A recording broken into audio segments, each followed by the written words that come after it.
Welcome to the WTR Small Cap Spotlight Podcast. I'm your host, Tim Gerdeman, Vice Chair and Co-founder and Chief Marketing Officer of Water Tower Research. In today's podcast episode, I'm being joined by Oren Elkayam, CEO, Mobilicom, NASDAQ ticker symbol MOB. Mobilicom is a provider of cybersecurity software and hardware solutions that connect and secure drones and autonomous systems.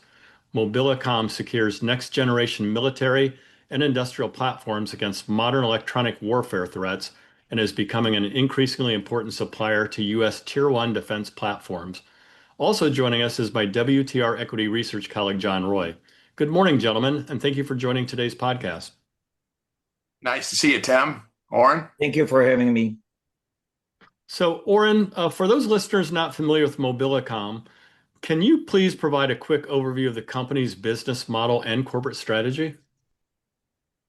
Yes, obviously. So when we are presenting Mobilicom, which we are in a unique position in the market, I would like to say that Mobilicom is the provider of the key essential cyber, software, and hardware elements that are sold to drones or robotics manufacturers. Those are the critical system within the drones or robotics that enable them to operate, enable them to communicate, enable them to safeguard themselves against different threats. So it could be considered that we are the heart and soul of the drones or robotics space. Generally, our business is divided across two different segments. We have one is different hardware solutions. So we have the data link family of solution, we have networking solution, and we have ground control systems, which are the foot in the door. This is how we start and interact and integrate those into platforms. And that is a typical business model of selling this hardware with our unique IP and technology inside. And we are making gross margin between 50 to 60%, which is very steep to hardware business. On the other hand, the new solution that Mobilicom introduced over the last 2 years, which is the electronic warfare software, the cybersecurity for the AI autonomy of the drones and robots, and secured autonomy ecosystem solution are all software license-based solution, which means that they have typical gross margin of up to 90%, which is very steep. And over there, we are market leader by the fact that we help creating the standards, advocating with that, and with the government in the United States, and then releasing the first product to the market that meet the small size drones, robotics, and loitering munition market. So Mobilicom essentially is a one-stop shop of the critical software, cyber, and hardware solution, selling to all drone manufacturers and robotics manufacturers in the world, and in particular in the United States. Great. Well, thank you for that thorough overview. To state the glaringly obvious, you're operating in a really hot space, so I'm excited to hear John ask you some questions to learn more about the business. John? Great. And as you were talking about the U.S., so the Department of War's Drone Dominance Initiative really has a potential to really change the U.S. drone supply business. So what does drone dominance mean for Mobilicom in really in practical terms? I will start at the major market for us is mainly the one above drone dominance. If you share the different categories of the drones, we have, group 1 to group 5, group 1 being handheld kind of solution, several pounds in weight, half an hour, 1 hour of endurance in the sky, roughly systems that are $10,000, $20,000 per system, that are sold to different, let's say, branches of the Department of War. And then there is group 2, which is backpack size, 25 to 50 pound, usually endurance of more than an hour, 2 hours, 3 hours, depends on the platform. Systems roughly costing between $30,000 to $50,000 a system, sometimes more, depends on the sensors. This is the area of focus of Mobilicom. Group 5, as you understand, are jumbo jet size or aviation side. So we are focusing on the small side of the platforms because A, we believe that this will create the biggest revolution in volume and value, and B, because of the replacement rate. Those elements are going to be damaged very fast. we understand that every 2-3 years, every corp or every platoon will have to replace the entire fleet because they will be damaged very fast. Therefore, this is the most interesting business because you have recurring revenue by the fact that you have to replace the fleet very often. I'm using a lot the analogy that you have something, the system cost is in the cost of Tesla, very sophisticated Tesla, but the replacement rate is like replacing your iPhone every 2-3 years. And that's lucrative market opportunity. I haven't seen something close to that. This is the focus, Group 1, Group 2 drones. FPV drones, okay, which is trying to duplicate the success story of Ukraine, is one tier below that. We all know how it started by, drone racing, hobbyist drone racing solutions, small platform, very quick, very cheap, small endurance in the sky, exciting, crazy, but was not really relevant to the defense world until Ukraine have changed it dramatically, this market, and now United States with the drone dominance initiative or program is trying to change that. There will be different sequences of drone dominance solutions. What we understand behind the scene is that the early days design was not relevant for Mobilicom. Our drones in $3,000, $5,000, very non-sophisticated communication, encryption, electronic warfare, cybersecurity, all of that was not relevant. But they understood, and they being the office, understood that they cannot continue like that. On one hand, they are increasing the requirements. They want the drones to be right now not with analog communication that you can intercept easily, you can listen to it easily, you can crack it easily. You have to move to digital data link and communication with one shift. You wanted to have all the encryption methodology. You wanted to have all electronic warfare resistance against jamming, interception, spoofing.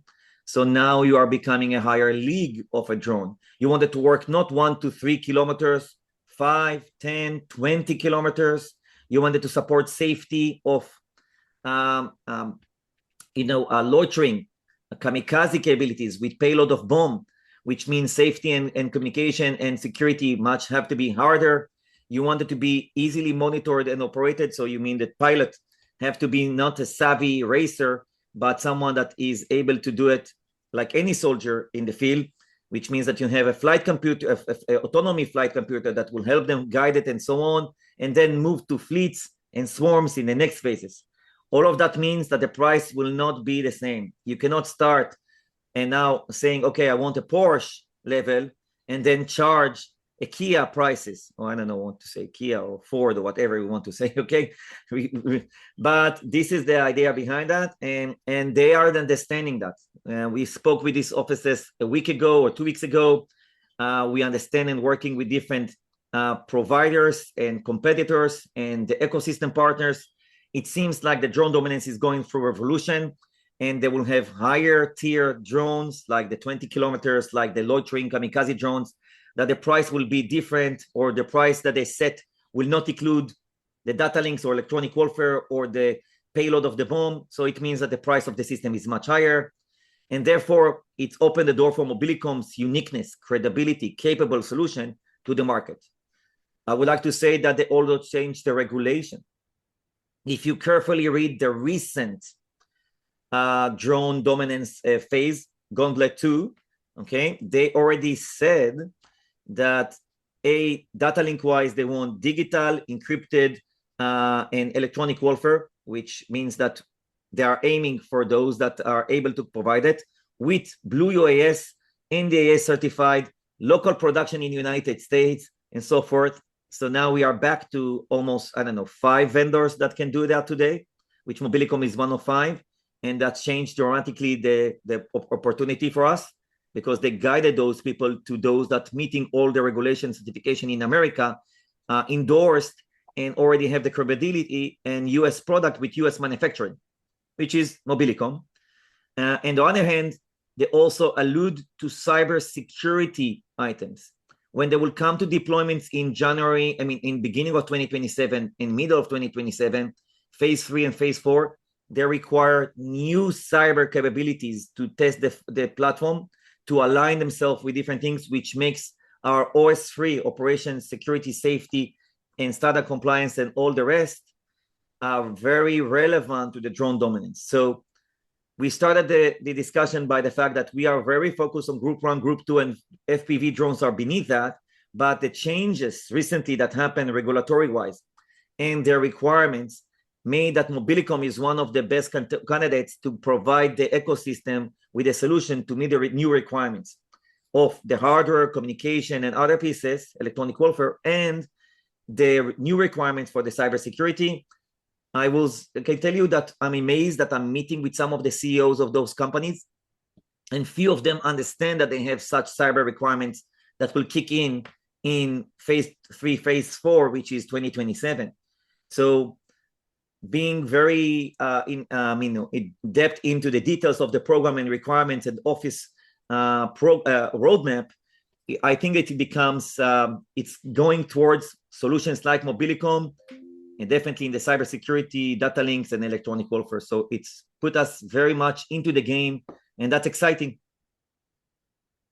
Excellent. So speaking of the different offices, I believe Mobilicom recently was included in the Marine Corps Program of Record. Also, you recently announced a partner in LASSO. I think that's the U.S. Army's program. So the question really becomes, how do you leverage these tier 1 relationships and your current backlog to really multi-year production revenue? I think that chasing the vendors or working with the OEMs, the tier 1 OEMs in America that have the best chances to win the programs of record, which is the Holy Grail. This is the biggest program of procurement that company can wish for, because it's promised specific budget allocated for 5 to 10 years with additional extensions and repairs and maintenance and so forth. So everybody understands that that is where each company wants to get that, because that guaranteed forward-looking business for many years. And we worked with one of the top 3 or top 2 in the United States, tier 1s on that field. And we are proud that our systems, we currently have about 2,000 already fielded with IS, OPFL, and SOCOM, and some of the Army in the different testing. And from the program of record win of our partner from January, there is hundreds of systems being deployed every month or two. I mean, it's constant deployment all the time.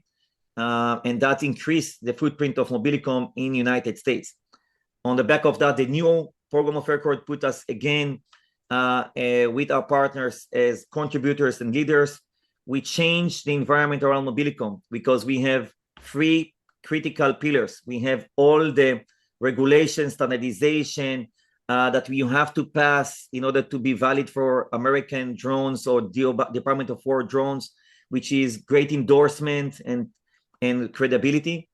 We have the program of record and capability that winning and being on program of record give you different league by itself. And we have partnerships and ecosystem that we created. New drone manufacturers, Group 1, Group 2 in America right now, approach Mobilicom, work with Mobilicom, and integrate with Mobilicom right now, because we are a valid provider, and that was endorsed and proven itself on the biggest programs, which opened the door for market share increase, which is what we are doing right now. And we are translating that into volume.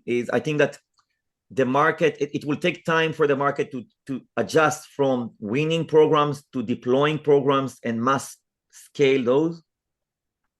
Part of our initiative to increase our footprint of production in the United States and have higher capabilities on US soil production in high volume by end of this year is to meet the demand of the Pentagon and to answer new requirements. You mentioned the drone dominance program and others, and new customers that are approaching us. So that's how we intend to scale that, leveraging our footprint and pillars of success to winning additional designs of new tier 1s, tier 2s, which we are doing, and providing all the scalability to able to enjoy that and translate the winning into volume and value of revenue. and this is what it's done. And I think that by end of 2026, we will again revamp our situation. Will be much better with more players, more programs, and local production for high scalability that can meet the needs of those high volume programs.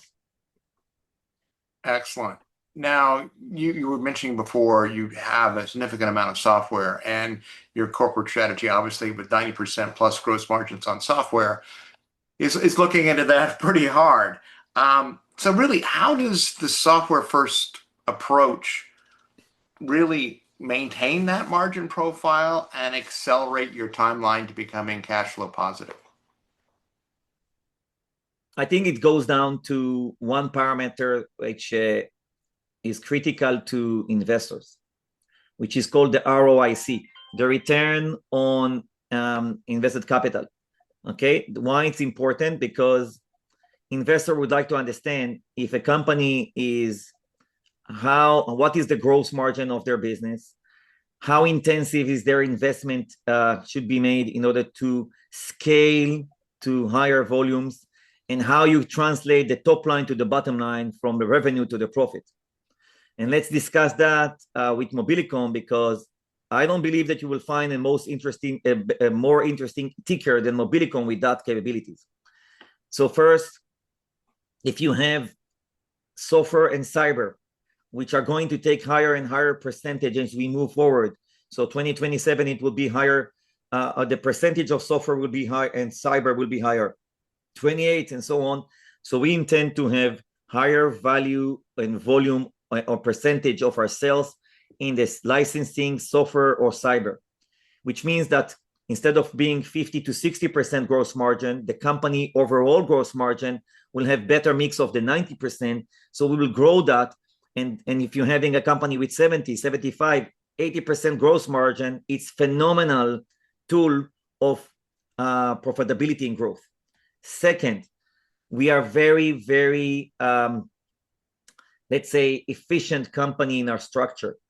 And therefore, we are consuming very low burn rate, which means that in a we can get cash flow positive with about $12 million with the current company structure.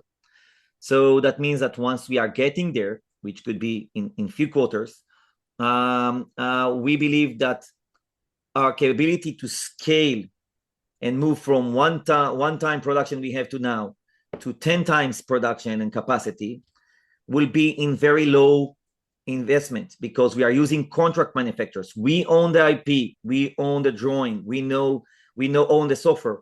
We provide contract manufacturers company, we hire them to produce it for us. We then take that and we encapsulate our software and IP inside, make it as smart hardware it is.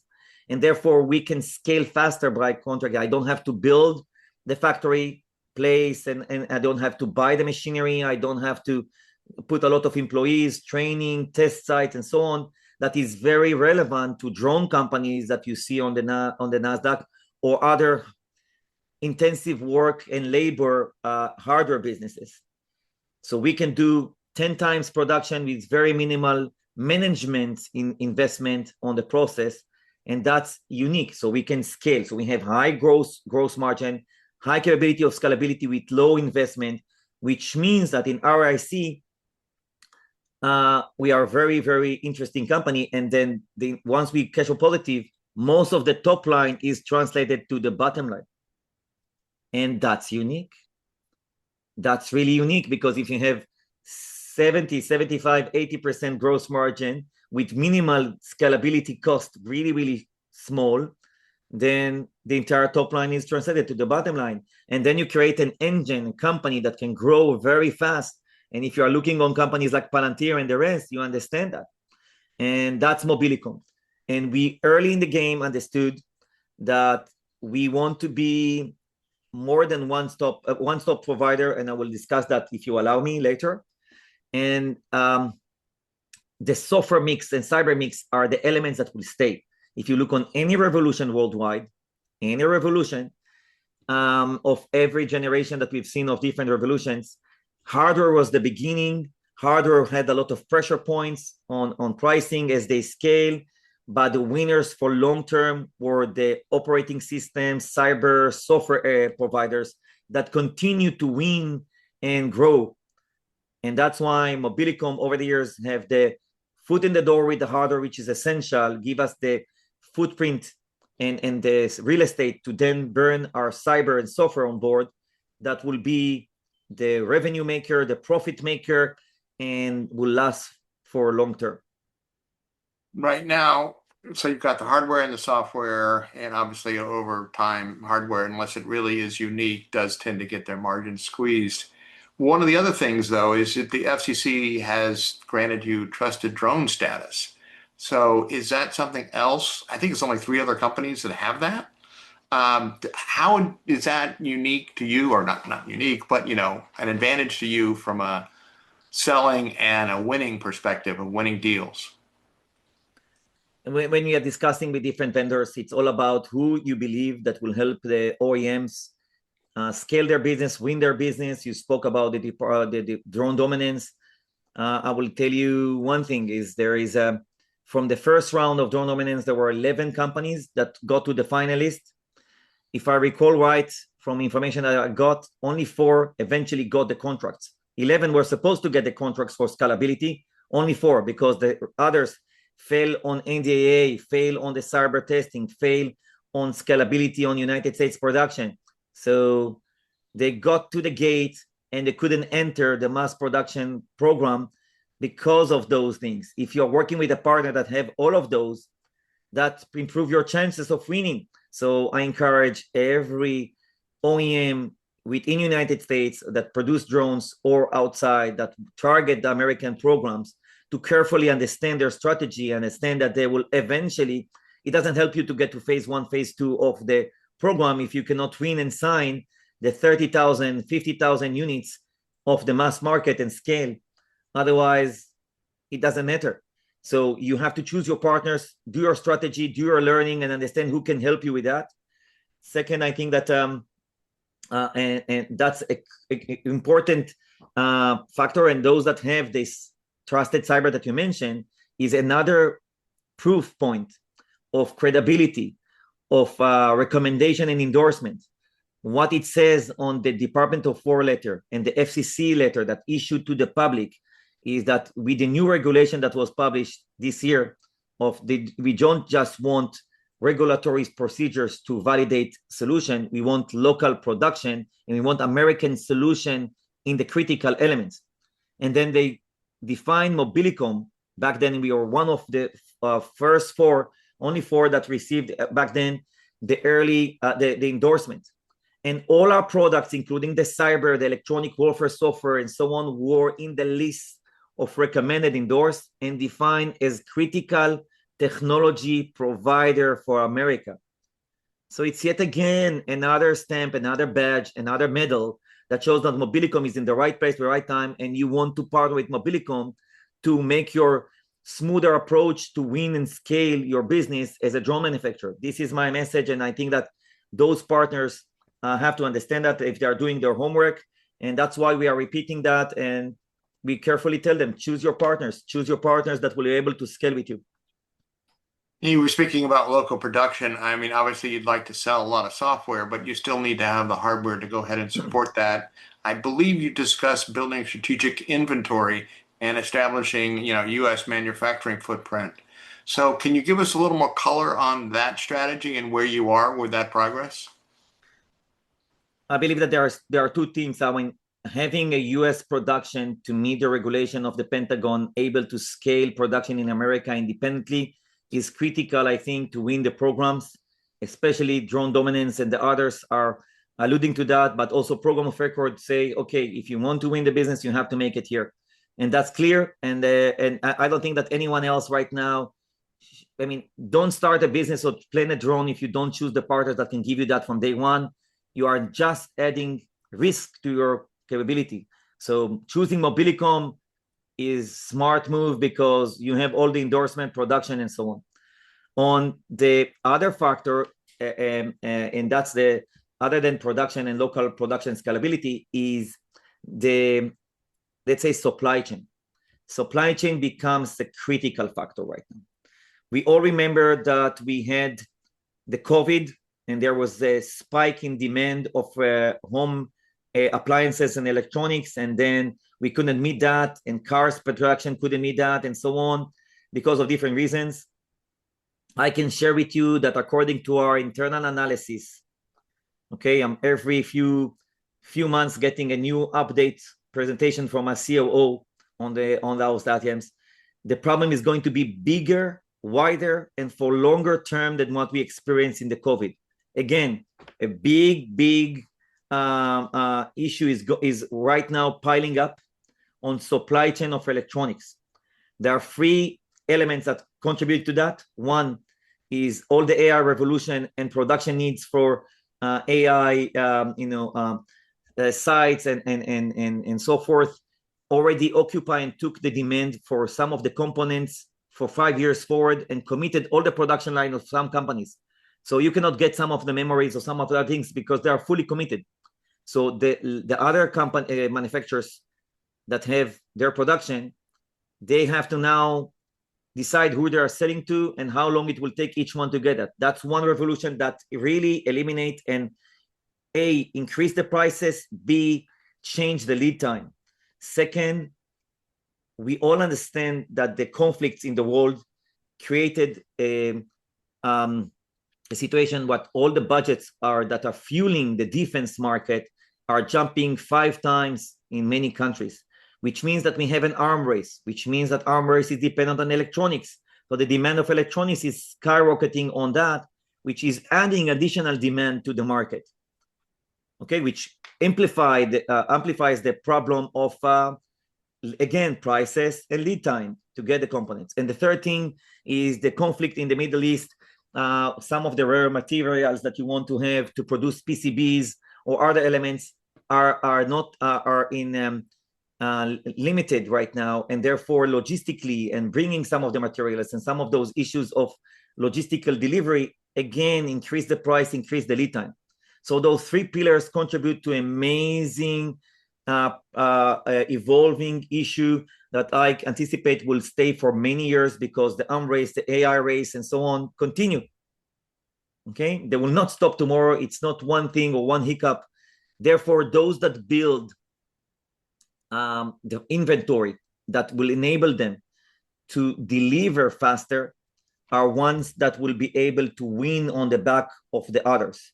So we bought a lot of materials. We intend to increase that with the work with the tier ones and our customers in order to be prepared to their delivery. And then the fact that we have cash in hand and you're able to react and build that, that's an advantage from Mobilicom, because as this event will scale, right now, for example, I give you one example, PCB materials, if you send that into production in Asia or in the Middle East or in Europe, it was 30 days, 4 weeks. Now they moved to 120 days. And it's just the start. So one, there will be a problem for America to produce what America wants in order to close the gap against the adversary. Second, if someone in the drone manufacturer business want to commit that, they have to lock their business very fast. Or if the competitors that we have unable to deliver, we can then deliver and take that market share. So I'm taking this challenge and trying to convert it on my behalf to an opportunity to win more market share on the back of that. So maybe one final question for me. Moving beyond the US for just a minute, I mean, certainly that's the largest strategic market for you. Where internationally are you also seeing signals of strong demand, and where might that lead? Just curious. So obviously, Israel is an important market, not because Israel is a big consumer. It is, but it's not the key because the companies in Israel are in the front of cybersecurity, drones. So a lot of that technology is going from Israel to the world. So if you work with the vendors in Israel and the OEMs, you could be implemented across European market and India and other places where Israel is very strong, including sales to America. So that's an important market. The second, and in the same level, we see the European market, because the shift of NATO countries from 1% GDP to 5% GDP on defense, guarantee budgets for the next 7 years, arm race that is continuing and scaling, and drones or robotics being the first, one of the first investment to be made. So obviously you have to do that. And then they want to have their own solutions over there, their own production over there. And therefore our flexibility, for example, allow us, because we are a multinational entity, the American, the Australian, the Israeli, the fact that we can establish production very easily in other locations, give us opportunity to enjoy those fruits and leverage that on our behalf. So those are the key markets. We do have partners and customers in the UAE, which right now have one of the biggest aerospace companies and defense companies that is growing. And obviously in this region right now, it will have a ripple effect of investment in that field. So we believe that the things that we've done there with the government and the things that we've done there with the manufacturers is important. Singapore, we have the biggest Singaporean company selling to Asia Pacific, ST Engineering, which is our partner and customer for the ground robotics. We've done all the certification and regulation for the defense and commercial in Japan. So Japan is interesting market. And so those are scattered some opportunities, India. So, but we are carefully choosing that. But America first, Europe and Israel, and then some of those countries that we already sold to and have the certification for. Excellent, Oren. Thank you so much. Over to you, Tim. Thank you, John. Oren, thanks for meeting with us today to discuss Mobilicom. It feels like you're in the right place at the right time in a very, very hot industry. So thank you so much for all the detail. Thank you very much. Thank you for listening, and don't forget to subscribe, as well as visiting www.watertowerresearch.com to stay up to speed on the company's small cap written research reports, podcasts, fireside chats, industry-specific symposiums, and conference schedules. We will see you next time for another edition of the WTR Small Cap Spotlight Podcast. Finally, a special thanks to the producer and editor of the podcast, Krista Fitzpatrick.